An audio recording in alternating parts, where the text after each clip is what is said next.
first session that we had last month, we talked about life insurance. Why is that so important? We're going to briefly touch a little bit about that today because it's very important in order to create generational wealth. So AIM, AI Mutual, is a brokerage firm for insurance. We do believe that insurance is love. We do believe in creating generational wealth. And for those who are clients, they are a part of our High Society membership, which we'll talk a little bit about. And then these are some of our products that we do offer, okay? We offer life insurance. We offer fixed annuities. We offer long-term care, okay? We offer disability. We offer business owners policies. And then, of course, will creation, which we will speak briefly about today.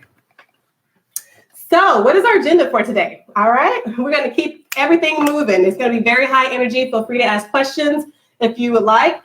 First, we're going to talk about the insurance experience, okay? We're going to talk about how is this different from any other insurance company that's out there. We're going to talk about myself. Why would you want to do business with me? All right. Defining generational wealth. What is that? We keep hearing that thrown out so much. Do we really truly know what that is? Are we practicing that here in America? The importance of a life policy. We'll kind of tie in the life policy with the generational wealth, okay? And then passing down the gift of wealth. How do we effectively do that? And then, of course, at the end, if you would like to, if you have more questions that can be answered today, would like to know more about a certain product, we can schedule a one-on-one appointment, all right? And then lastly, we'll give you some information about our agency, contact information. All right, come on in. We have some more people coming through. And actually, Mr. Bobby, if you can move some of that off that chair there would be great. And then, Sonia, you can sit here. And then Serenity can sit next to her bestie.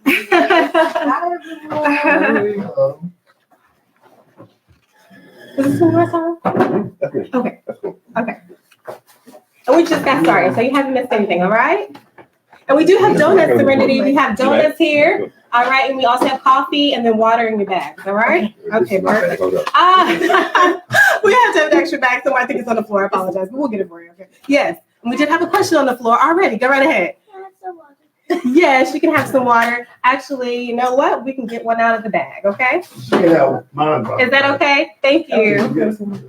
All right, Sharon is here. So we just went over our agenda for today, Sonia, and so now we're just going to go ahead and get started, okay? So let's talk about AI Mutual, all right, and this insurance experience. Everybody, welcome to AIM High and AI Mutual. Oh, maybe that one, it was not water. It should be a bottle of water. There you go. Awesome. Thank you. We actually would like to welcome everybody to the insurance experience, okay? We're excited to become your strategic insurance partner and just travel alongside with you in this journey for financial freedom. Okay, who wants financial freedom? We all do, right? Yes. So we actually have products designed to help you meet those goals. And what makes us different from traditional insurance companies? Well, it's our passion to see our clients succeed. Our success is based on your success, okay? Our ability to exceed your clients' expectations, and then we incorporate the state-of-the-art technology, which you see here today, in this beautiful setting. And they actually have it upstairs as well if you guys want to take a tour later, but it's beautiful. And as you see, the people who work here are wonderful, right? So we are live on Facebook. We do a lot with social media. We even do Zoom and so our go-to conferencing. So we just want to make sure that we're able to connect with people on any streams that they are able to connect, all right? And then, of course, we're involved in the lives of our clients and local community. But this thing called life is an experience, is it not? Yeah. It is, good, bad, and ugly. It's an experience. So we want to make sure here at AIM, AI Mutual, that we're here to help you along your journey and make it the best possible. And then we just had talked a little bit about High Society. HI stands for Happy Insurance, okay? There's a lot of unhappy insurers out there when it comes to auto and home policies. Sometimes you never hear from your insurance carrier until it's time for renewal, right? Sometimes they just keep switching agents on you. You don't know who to call. But we just want to stop and break that cycle here at AI Mutual, okay? So we have our High Society, and again, that's designed for our clients. We actually have our first event coming up for this year. It's going to be in February, on February the 8th. We're actually going to have a private luncheon. It's going to be beautiful. We'll have music, catering, food. So it's going to be really nice, okay? But the whole purpose of this organization or this membership is for like-minded members to be around people just like them, okay? we want to be around people who are striving for financial success. All right. So it's really good to connect with those people and share ideas. And so this is what that membership is for. All right. So I hope to see everybody in February. All right. All right. So a little bit about myself. So I am Nicole Ivory. Hey. I am an insurance broker. What does insurance broker mean? It means that I'm not exclusive to one company. Okay. So they do have, if you were designated for MetLife, that's fine. But actually, I work with almost 50 companies, okay? So it's really great because I can tailor the products to meet your needs, all right? Sometimes when you just work for one company, you're just bound by those set of products, whether it meets the financial needs of your client or not. So I'm really excited that I work with almost 50, and I work with the best, okay? I work with Prudential, I work with MetLife, I work with SBLI, I work with Banner, Legal and General, okay? So these are really great companies, all A+ rated companies, okay? And then also my experience. So how did I even get to becoming an insurance broker? Well, I've actually always worked for Fortune 500 companies. So I've always worked for PwC, KPMG, more on the finance side, not necessarily on the insurance side, okay? So when I started to work for MetLife, I actually worked for a division. It was the National Sales Division, okay? So they work with the big accounts where they have 5,000 lives or more. So like your American Airlines or your Southwest Airlines, and they do group voluntary work benefits. So, you know, when you start your company and they sign you up on the first day, oh, okay, would you like life insurance, health insurance, things like that? We would go in and get those contracts, all right? So, but at the end of the day, I was not an account executive, but I was like, I can do what they do, right? So then I actually, to ramp myself up on insurance, I just studied everything, got my licenses, MetLife was paying for it for free. And so then I was like, hey, let's do this, because people were complaining about they ain't making money. Like, oh, I could do this, right? So that's what I did. And so I started AI Mutual in 2016, and I've been doing that ever since. All right. So I'm here today. And so again, I have my life and health. I also have my property and casualty. I am a notary, and then I'm also an adjuster. So I know everything from the front end to the back end. And it's very successful because I can tell you what you need up front in case you have to file a claim in the end. All right. Okay. All right. So let's get started with our generational wealth conversation. So can anybody tell me what their definition of generational wealth is?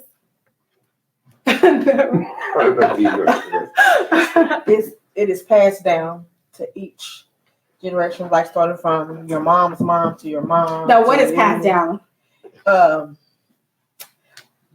Basically, whatever's left behind, that's what wealth is. So it's like an inheritance. Okay, inheritance. Okay, inheritance is passed down. Okay, from the mom's mom, and just keep going, right? Mm-hmm. Exactly. What were we gonna say? Obviously, my mom's tool.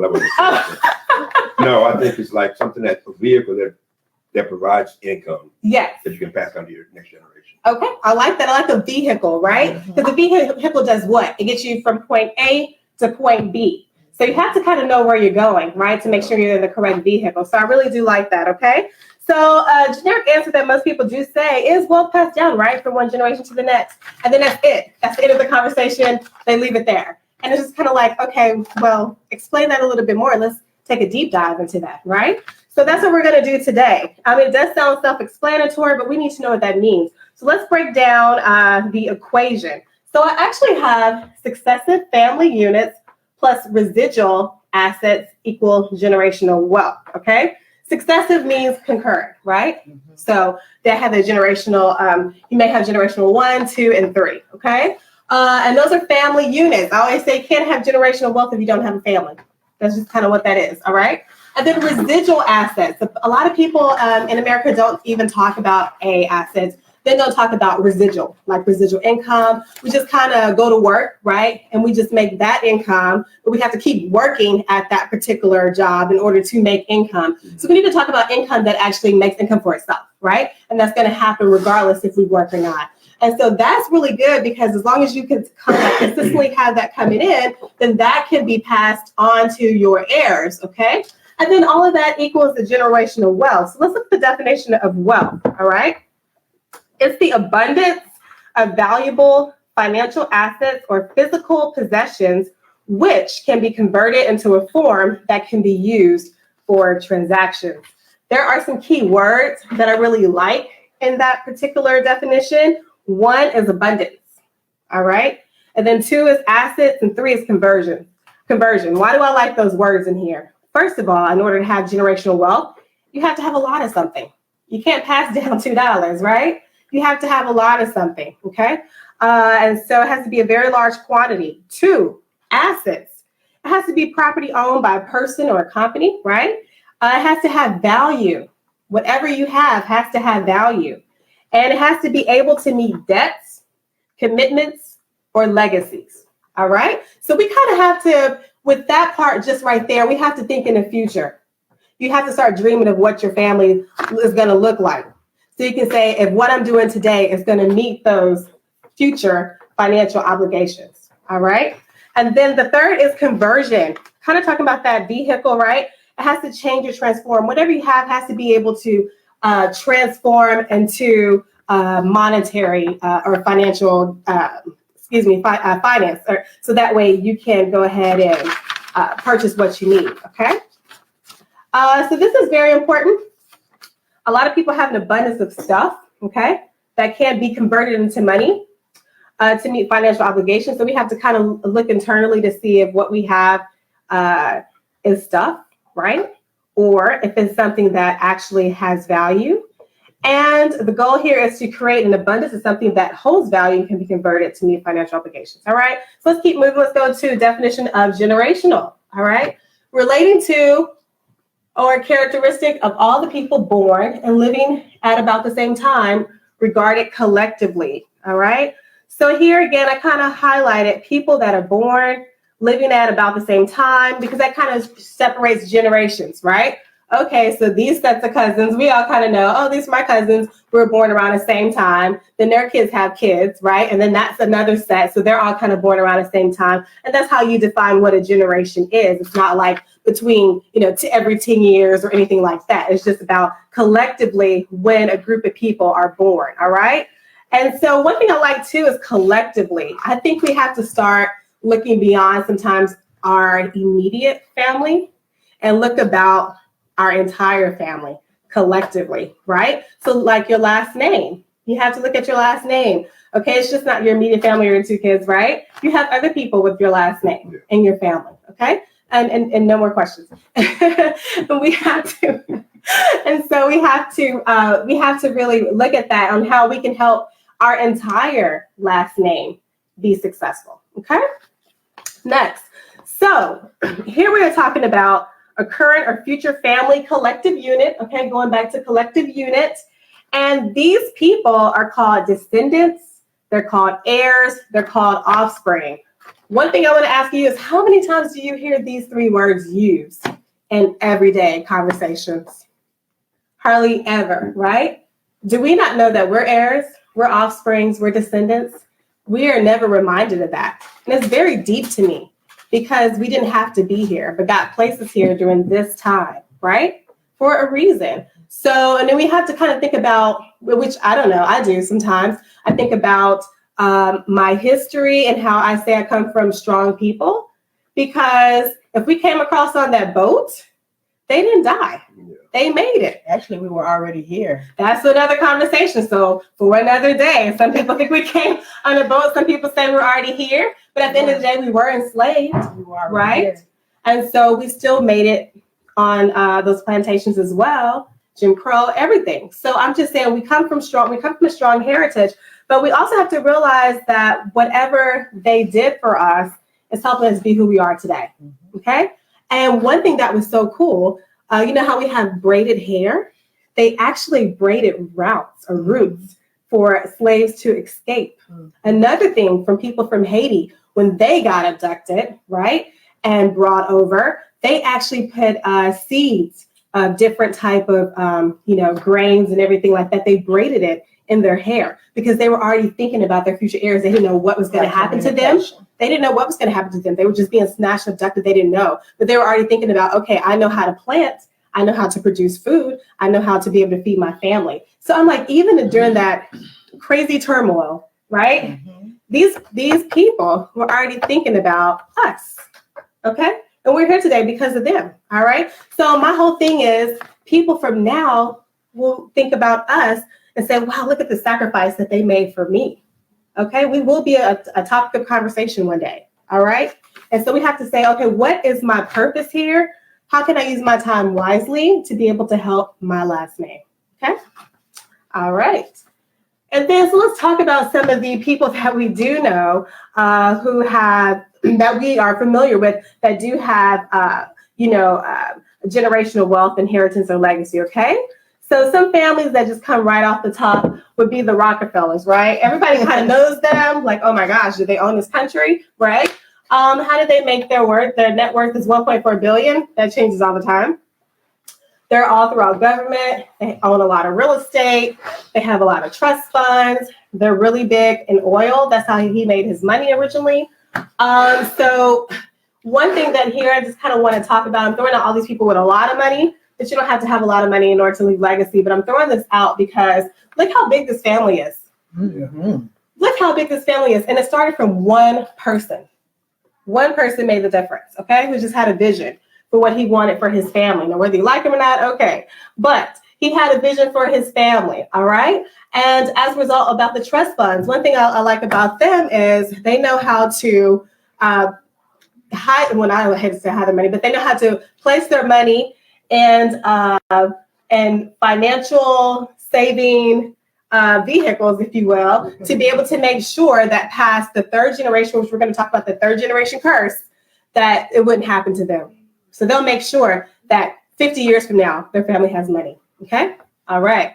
Now let's talk about the Kennedy family. We know them a lot from the government, but the same thing here too. You know, they're worth a lot. Look at their family here. The royal family net worth, that's really probably too low, honestly, for these people, because England actually pays for them to be able to live very comfortably. But the whole thing is Miss Queenie, again, whether you like her or not, she's a strategist, right? She knows that, hey, look, 50 years from now, this country needs to be run a certain way.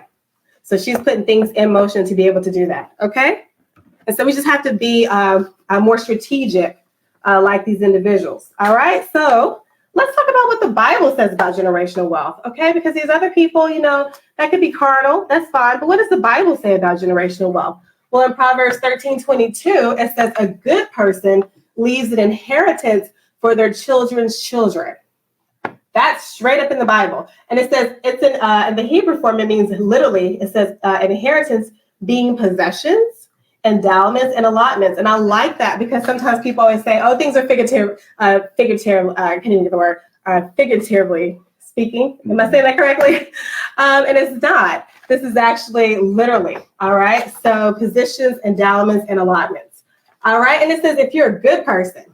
I like how they say that. And then they say if you're a bad person, right? But it's like, okay, we're implying if you're a bad person, you don't. Kind of says that.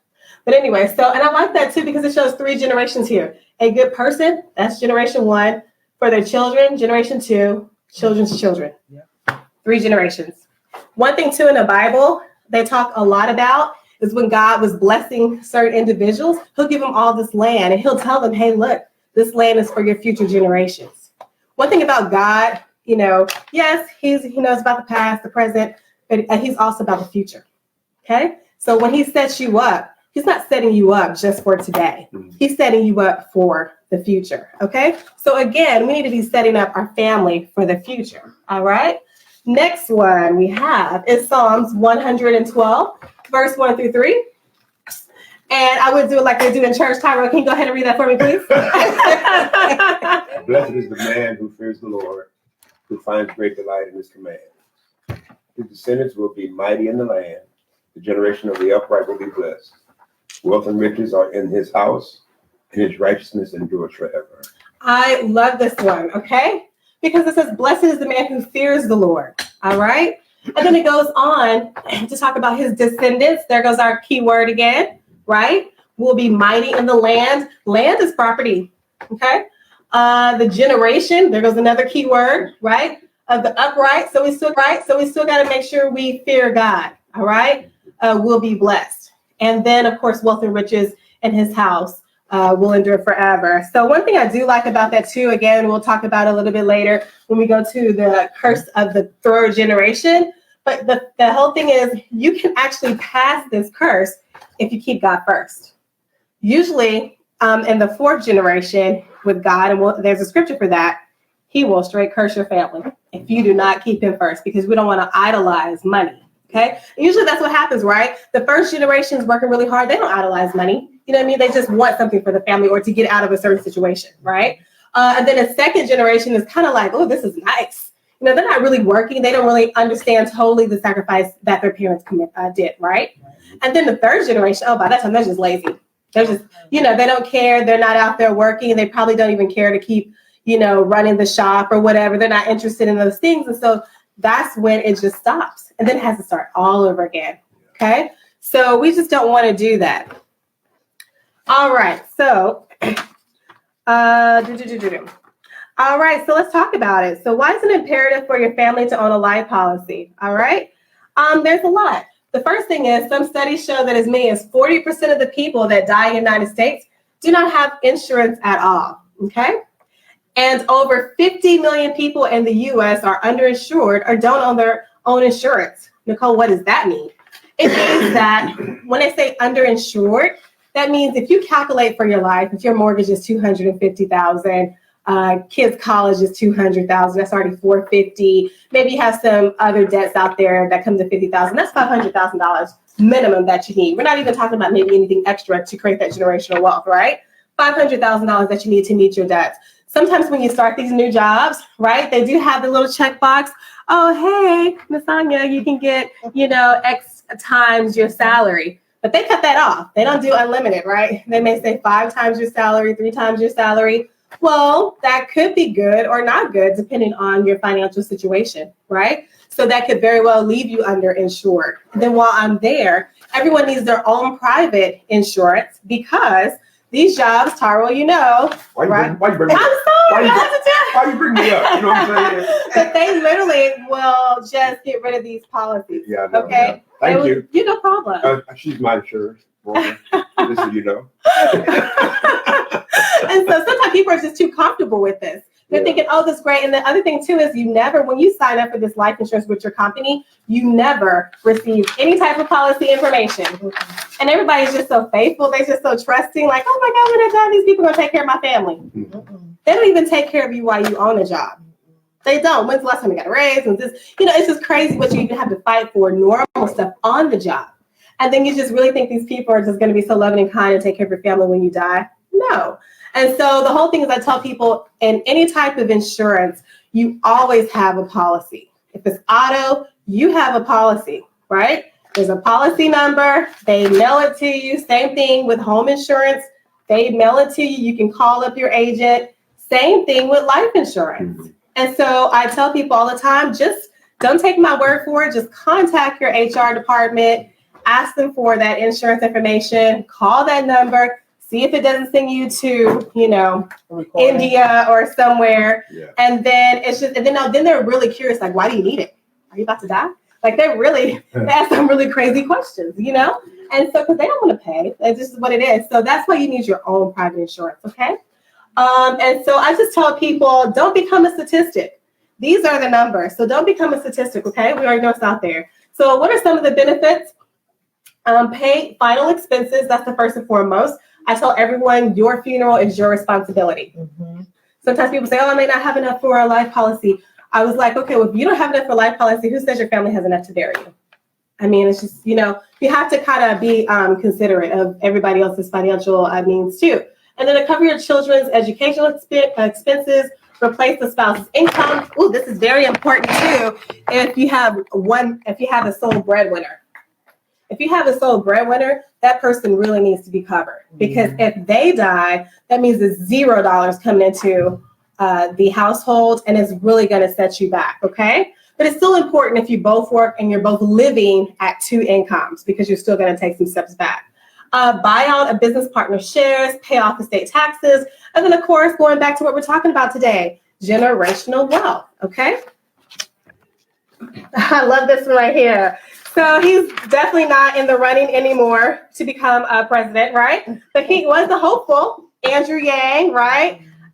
So basically, it was very interesting what he stated in one of the debates that just really was like a red flag to me. He said, Black people will have 0 net worth in 2053. one thing that I find interesting is how did he come up with this year, right? Mhm. How do we know that this is true?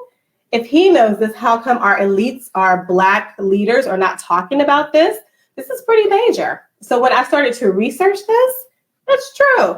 And actually it can happen before 2053. We've been on a plan for a very long time to make sure we are, the lowest of the low when it comes to the society. So basically we're on a plan. And so that's how they're able to come up with that date. All right. So I feel like let's not make that relevant to us. Because when I saw that, I was like, oh, well, I'm African-American. That means he's stating in 2053, I'm going to have zero. Well, how is that possible? I own property on this. You know what I mean? How is that possible? Is someone going to take that away from me? Oh, yeah. If you look at gentrification, look at all these things happening right now that they have in place to be able to do those things. So I just want you to be aware that this is out here. We don't have any leaders talking about it. It's just very quiet. It's right around the corner. So I think that we all need to just kind of be focused individually to make sure your house is in order. And again, going back to that generational wealth, and we'll talk about wealth creation, you can make sure your family, right, is going to be okay past this date. Because I always like to calculate, how am I going to be, during this time? How old is my daughter going to be? So you want to just start thinking about that and also see how is their life going to be? Because basically what they're saying is right now, minorities, I don't really like that word, but anyways, will be the majority come 2044. But we'll be the majority in 2044, but broke, right? So what kind of life is that going to be? We're going to be in a bread and water line. And also, too, they said white households are projected to own 86 times more wealth than Black households. It's really crazy right now. So even though they'll be the minority, they'll technically be the majority when it comes to money. So they'll still always be in control. So it's like, it's a strategy, okay? Awesome. All right, let's talk about legacy. I love this. So people always say they want to be rich. Everybody says that, right? Everybody says they want to be rich, not do anything to become rich, but everybody wants to be rich. I say, hey, look, we have to start thinking like the elite, all right? The elite, let's start with these people here because they're very popular. I love Nipsey Hussle.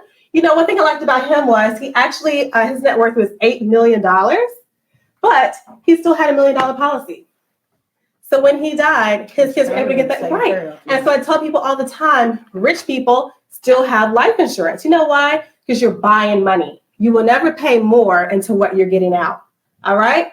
So another thing, too, is Jay-Z. I'm not going to go through all these lyrics here, but they're actually worth almost like $1 billion together, And he's, I like this because unfortunately sometimes our people just they won't come to events like this, but they'll listen to a rap song.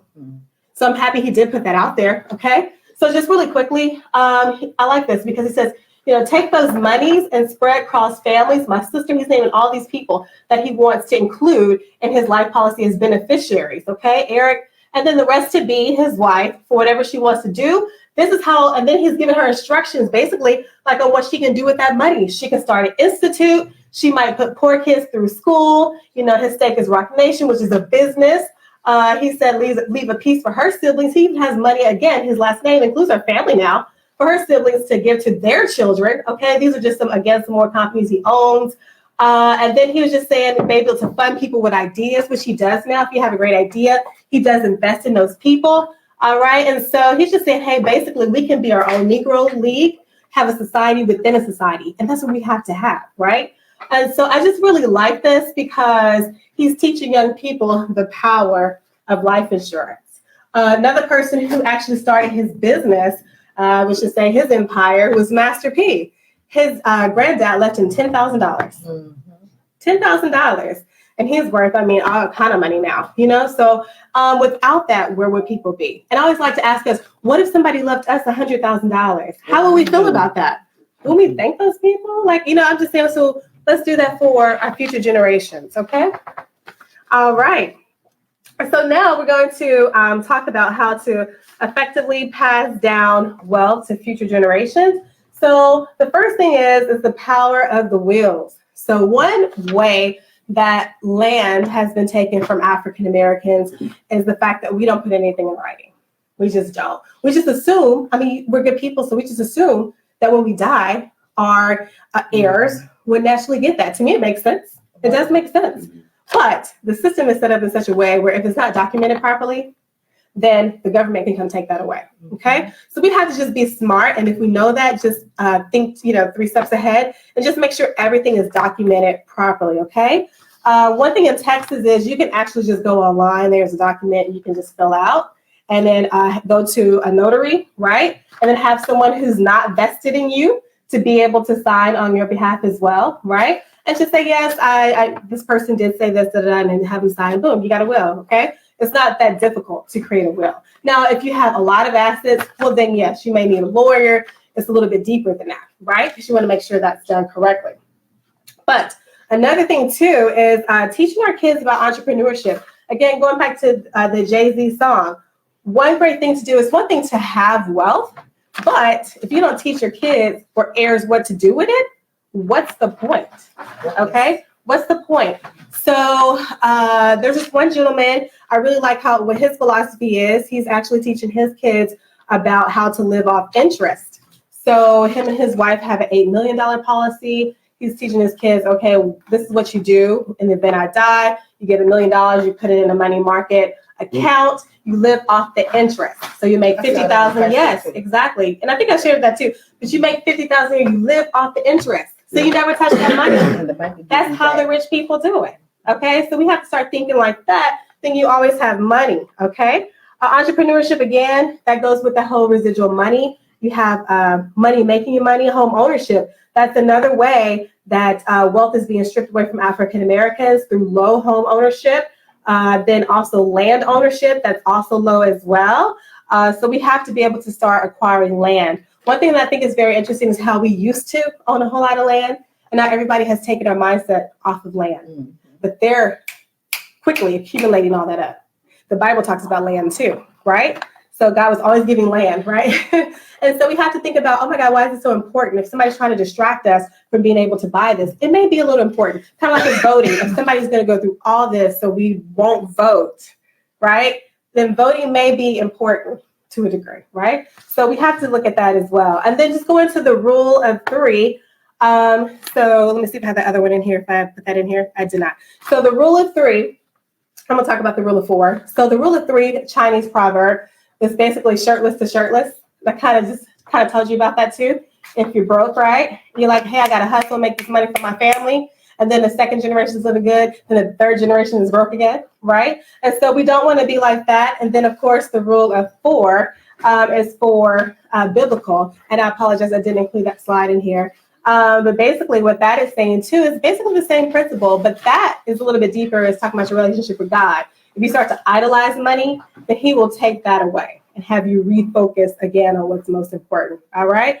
So I just hope that we've learned something here about, how we need to, first of all, create generational wealth, and then how life policies can help us with that. And what I like about that too is, not everybody's going to be an entrepreneur. Okay. Not everybody's, wants to do that, but you can pay so much money per month, right? To be able to have a lump sum of funds in the end for your family. It's pretty awesome. And then you can actually even have a plan, have a family meeting. Hey, this is what I want you to do with this money, right? If your kids want to go to college, you want to support that, want them to buy their own house, you say, okay, forget about this not having, homes or whatever. Like so much of this money is going to be for you to have a home. Because we're going to fight this 2053 thing. And I'm telling you, it's going to be so serious. And Black people right now, their eyes are not awoke right now until it's too late.